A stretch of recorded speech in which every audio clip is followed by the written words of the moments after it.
Here,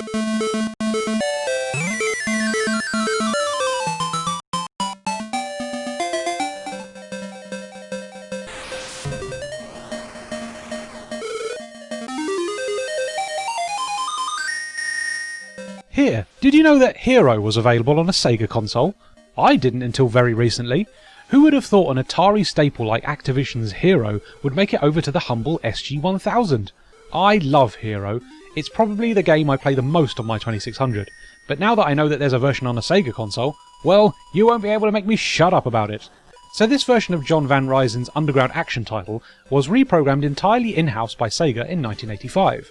The main difference between this version and the original is that the titular hero now uses a jetpack, absolutely ruining the title of the game completely.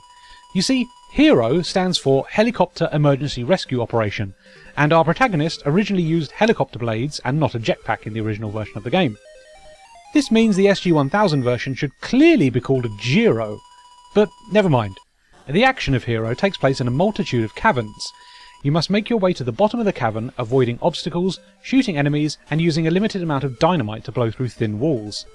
Every time you lay down some dynamite, you need to back away from it to make sure you don't get taken out by the blast.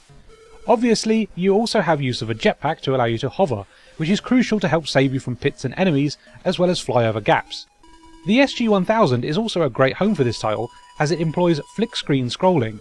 This means that each screen is entirely self-contained until you move off-screen, where an adjacent area will then be drawn into view. The reason why this works so well on the SG-1000 is because one of the console's weak points is drawing graphics that scroll smoothly. The SG-1000 games that scroll often do so in a jerky, stilted fashion that hasn't aged too well, while games like H.E.R.O that employ flick-screen scrolling actually age a lot better. This is definitely a nicer looking port than its 2600 brethren, with more detailed tilesets and a soundtrack to boot. It's honestly a great little game that gets increasingly difficult as the stages go on.